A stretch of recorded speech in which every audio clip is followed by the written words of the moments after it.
Caríssimos alunos, meu nome é Jorge Santos, bem-vindos a mais uma aula de Estatística. Hoje o tema é intervalo de confiança para a média de uma população exponencial.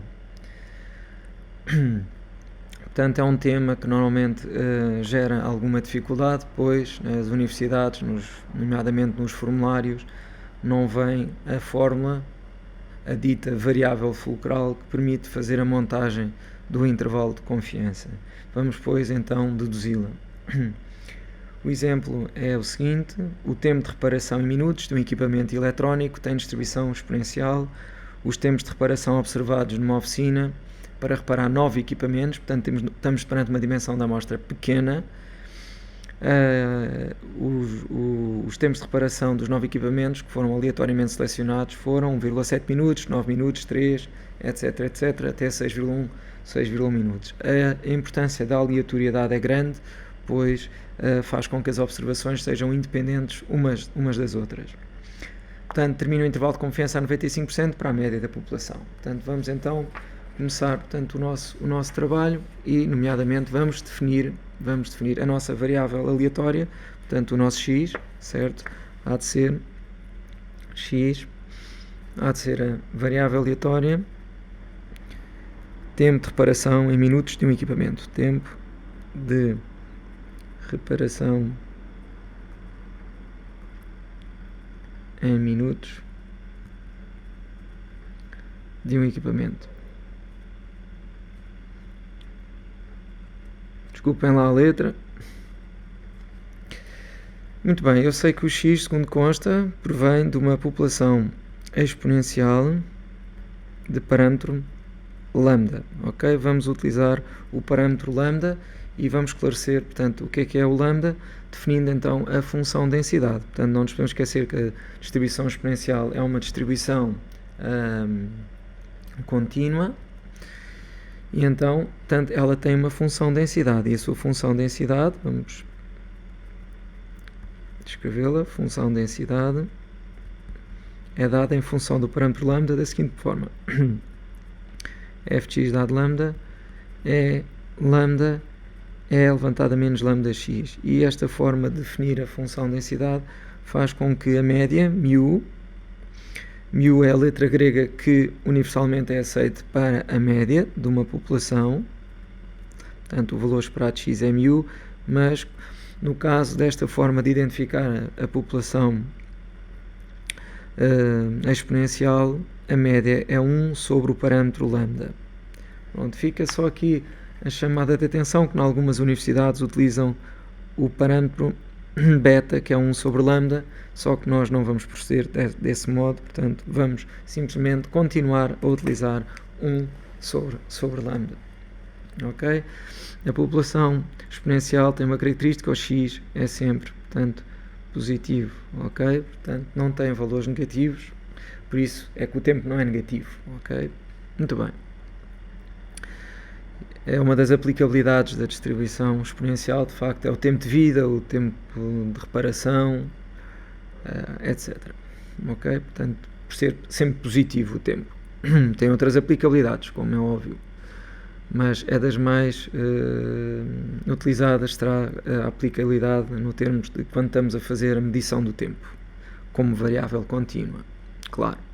Muito bem, vamos então agora determinar a média amostral, portanto o nosso x barra, e vamos colocar como é que nós calculamos a média amostral. E a média amostral é uma soma, portanto é o somatório desde igual a 1 até n do xi sobre n, que no nosso caso temos 9 observações, portanto o nosso n é igual a 9, portanto, e daqui resulta o grande problema, porque normalmente a população ou tem distribuição normal, ou tem distribuição Poisson, ou tem distribuição Bernoulli, que é no que diz respeito à proporção, para fazermos intervalos de confiança para a proporção, ou no caso não ter nenhuma destas distribuições, a dimensão da amostra é grande, ou seja, o n é 30 ou mais, que nos permite aplicar, pois, o teorema de limite central, originando variáveis fulcrais para grandes amostras que têm distribuição aproximadamente normal. Ora, neste caso não, estamos perante uma população exponencial com uma dimensão da amostra pequena. Portanto, temos que deduzir, portanto, a nossa variável fulcral, vamos calcular a média da amostra, fica já determinada. Portanto, para calcularmos a média da amostra, temos que somar, portanto, as 9 observações. Eu vou só pôr a primeira, a segunda e a última. Portanto, 1,7 mais 9 mais reticências até ao 6,1 e vou dividir por 9, sendo que os cálculos já foram por mim efetuados e dá aproximadamente igual a 4,656 com arredondamento a 3 casas decimais. Portanto, foi só somar, portanto, os 9 tempos de reparação: 1,7, 9, 3, 3,6, 5, 7,3 minutos, 3,2, 3 e 6,1 minutos e dividir por 9. Portanto, já temos a nossa média amostral calculada. Sim, senhora. Então, agora vamos ver como é que nós poderemos deduzir a nossa variável fulcral. E para tal, temos de nos lembrar que a soma de distribuições exponenciais independentes é uma distribuição gama, ou seja, eu vou chamar G à nossa distribuição gama e vou representar a distribuição gama como uma soma de n exponenciais. Portanto, é o somatório desde i igual a 1 até n de xi, ok? Ou seja, portanto, isto será a soma de n variáveis aleatórias com distribuição exponencial independentes. Isto tem distribuição exata gama de parâmetros n lambda, ok? Em que o xi, os diversos xi, têm distribuição exponencial de lambda e são i e d, ou seja, são independentes. Primeiro i de independentes, o segundo i de identicamente e depois o último d de distribuídas.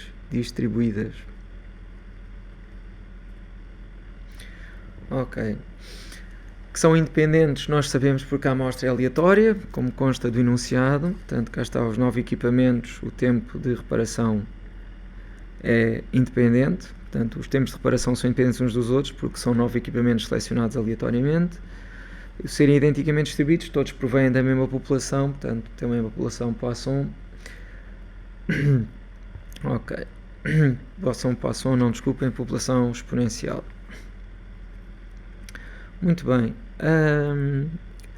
Vamos agora, portanto, aplicar ao nosso exercício e vamos definir, então, a nossa variável soma. Portanto, vamos designar por G, há de ser, então, o somatório desde i igual a 1 até 9 dos nossos xi, igual a x1 mais x2 até ao x9, e vou designar também por S9, ou seja, poderei designar por S9, mas sempre que utilizarem S9 convém identificar que o S9 é o somatório desde i igual a 1 até 9 de xi. Isto é a soma de 9 tempos de reparação, ok? E tem distribuição, no nosso caso, gama, como estamos a somar 9 exponenciais, 9 lambda, ok? Por sua vez, a distribuição gama normalmente não se encontra tabelada e existe uma relação perfeita entre a distribuição gama e a distribuição QI quadrado. E a relação perfeita, vamos nós criá-la agora, em termos teóricos. Portanto, a distribuição QI quadrado pode ser obtida multiplicando 2 lambda vezes uma distribuição gama e irá ter distribuição QI quadrado com 2n graus de liberdade. Vamos ao nosso caso, temos uma QI quadrado, ok, 2 lambda vezes a gama, e no caso, como o nosso n igual a 9, não se esqueçam, n igual a 9, vamos ter, pois, uma distribuição QI quadrado com 18, que é 2 vezes 9, 18 graus de liberdade, portanto, daqui 2 vezes 9, ok? 2 vezes 9. Muito bem. Relativamente à representação da gama, vou representar de outra forma. Portanto, vou ter aqui, portanto, o QI quadrado 2 lambda, e lembrar que a gama é a soma, em que eu posso utilizar o S9 agora, porque já defini em cima que o S9 é o somatório desde igual a 1, desde igual a 1 até 9 do xi, e portanto tenho uma distribuição QI quadrado com 18 graus de liberdade. O problema é que ainda não tenho aqui a média da amostra. Ora, como é que eu introduzo aqui a média da amostra? Bem, tenho que mostrar aqui como é que a soma está relacionada com a média. Portanto, e nós não nos podemos esquecer que a fórmula do x barra, portanto, a soma, a fórmula da média, não é mais do que o somatório desde i igual a 1 até n do xi sobre n, o que faz uma relação perfeita entre a soma e a média. Portanto, o n vezes o x barra é igual ao somatório desde i igual a 1 até n do xi. Ou seja, o nx barra é igual àquilo que eu normalmente costumo designar por simplicidade, é o SM, que é a soma de n variáveis aleatórias independentes, a soma de nx, xi. Então podemos escrever aqui a nossa variável fulcral deduzida, ok? E a nossa variável fulcral terá uma distribuição QI quadrado, portanto o QI quadrado há de ser 2 lambda nx barra, e tem distribuição QI quadrado com 2 n graus de liberdade, ok? Vamos agora aplicar esta variável fulcral ao nosso exercício específico, e como n é igual a 9, certo? Terá então a tal QI quadrado com 9 graus de liberdade. Então, a nossa QI quadrado será 2 lambda n x barra, voltou a passar novamente, tem distribuição QI quadrado com 2n, para relembrarmos. Vamos substituir então agora o n por 9, e ficamos então com uma QI quadrado igual a 2 lambda vezes 9 vezes x barra, com distribuição QI quadrado com 18 graus de liberdade. Sim, senhor. Então é por aqui que nós vamos partir, e temos de saber a forma da distribuição QI quadrado. Portanto, a distribuição QI quadrado aproximadamente tem este formato. Portanto, e estamos com uma QI quadrado com 18 graus de liberdade, e se eu quero um intervalo de confiança a 95%, portanto, vou ter que colocar aqui 1 menos alfa, que é o nível de confiança, que é igual a 0,95, sobra 5%, que é dividido pelos dois lados, pelas abas da distribuição, portanto, pelas caudas, se quiserem, 0,025, ok? E 0,025 deste lado, dá para ver perfeitamente que a distribuição não é simétrica, aqui é o 0, e este também corresponde, este lado aqui corresponde, tal como este, alfa sobre 2, que é 0,025. Pronto.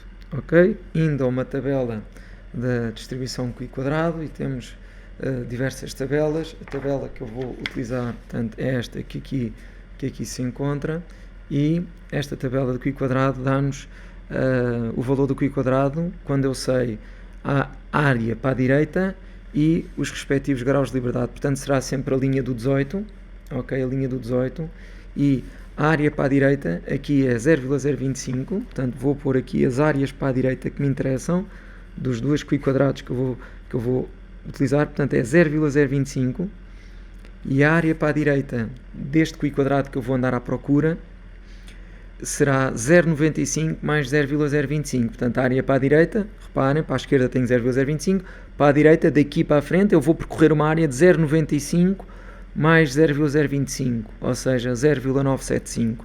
0,975. Quanto aos graus de liberdade, serão 18, e é no ponto de encontro, ok, que eu vou encontrar então os dois QI quadrados que eu vou utilizar, portanto, para a resolução do exercício.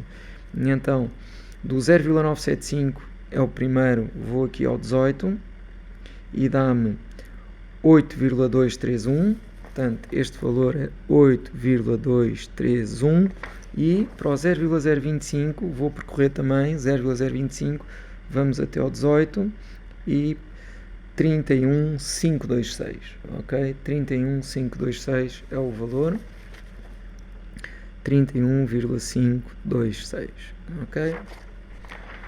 Muito bem, portanto vou colocar aqui no nosso desenho, portanto o desenho da q quadrado 8,231 e 31,526. Ora, agora vou partir da minha variável fulcral para construir o meu intervalo de confiança. Então o que é que eu sei? Eu sei que a probabilidade de uma distribuição q quadrado com 18 graus de liberdade de estar entre 8,231 e 31,526, eu sei que é igual a 0,95, certo? Isto acaba por ser um intervalo de confiança, não é? A 95% para uma q quadrado perfeitinha de 18 graus de liberdade, porque 95% das observações ficam entre 8,231 e 31,526. Só que eu vou partir deste intervalo perfeito para uma q quadrado 18 para um intervalo a 95% de confiança, mas para a média, ok? Para o 1 sobre lambda. Eu tenho que fazer um intervalo de confiança para 1 sobre lambda e não para lambda. Temos de ter cuidado. Então, vamos proceder à colocação de substituir o q quadrado 18 pela respectiva variável fulcral. Portanto, isto é a nossa variável fulcral do exercício. Então, ficamos com 2 lambda 9 x barra. Ok? Então, vamos lá. E colocamos aqui 2 lambda vezes 9 x barra. Ok? E está entre 31,526 e 8,231 com 95% de confiança, ou seja, a probabilidade é de 95%. E agora o meu objetivo é resolver em ordem a lambda, certo? E substituir o x barra, não é, pelo valor concreto que eu obtive na amostra. Então fico com a probabilidade de 8,231 menor, já posso fazer 2 vezes 9 dá 18, lambda, e agora o x barra vou buscá-lo, se não se recordam, eu pelo menos não me recordo, é 4,656, está aqui assim, 4,656, 4,656 e 31,526, ok?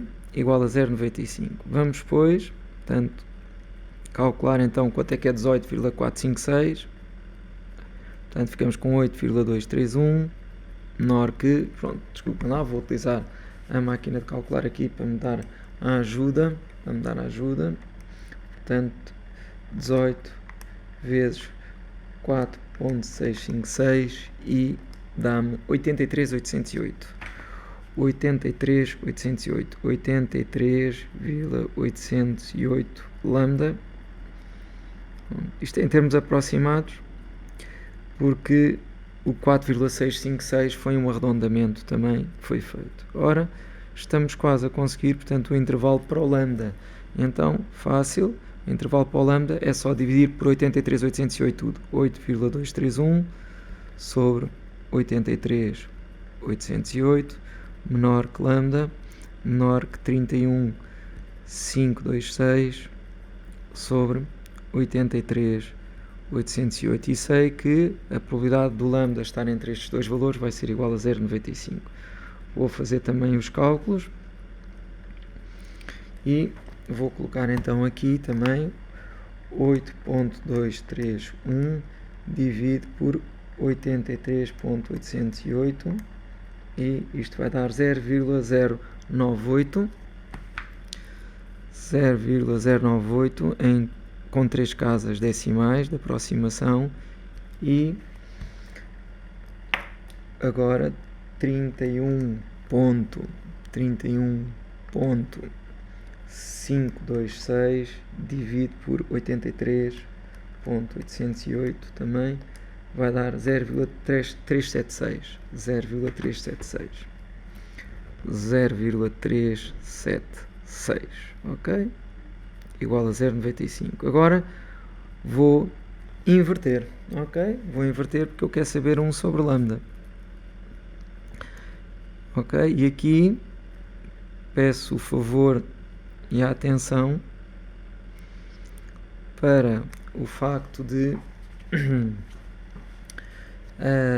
sempre que eu tenho numa situação de inversão, por exemplo, imaginem, portanto vou pôr a vermelho, porque isto não tem nada a ver com o exercício, mas imagina que dizemos assim, olha, o lambda está entre 2 e 4. Pronto, então quando a gente inverte 1 sobre lambda, se nós não tivermos cuidado, vamos dizer que está entre 1/4 e 1/2, ou seja, não pode ser, portanto quando há inversão nós temos de trocar a ordem, portanto este passa para aqui, este passa para aqui, portanto não se esqueçam, não é porque o 0,5 é maior que 0,25, então vamos fazer a troca de ordem, fica com 1 sobre 0,376, portanto este será o limite inferior, e 1 sobre 0,098 será o limite superior, isto com a probabilidade de 0,95, então eu tenho aqui já o intervalo de confiança para a média, porque é 1 sobre lambda. Então vamos colocar aqui, vamos dar continuidade ao nosso raciocínio, certo? E vamos calcular, então ficamos com a probabilidade também, vamos pedir ajuda à máquina, não sei de cor quanto é que dá,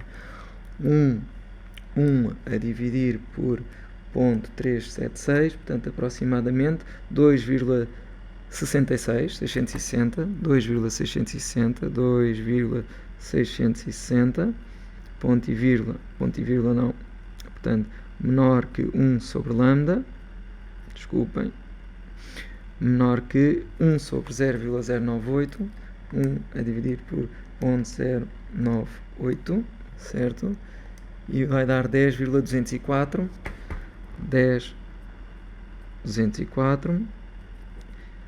igual a 0,95. Quer dizer que com 95% de confiança, 1 sobre lambda está entre 2,660 e 10,204. Assim, o intervalo de confiança para 1 sobre lambda, que é o nosso μ, portanto, da nossa população exponencial, será, podemos abrir o parênteses reto, 2,660, 10,204 com 95% de confiança. Portanto, o intervalo de confiança para 1 sobre lambda a 95% de confiança. Ou seja, podemos dizer que com 95% de confiança, portanto, o tempo de reparação daqueles equipamentos eletrónicos está entre 2,66 minutos, ok, e 10,204 minutos, ok? Pronto, chegamos ao fim. Espero que me tenha feito entender, que a explicação tenha sido suficiente e desejo a todos um bom estudo. Grato pela atenção. Muito obrigado.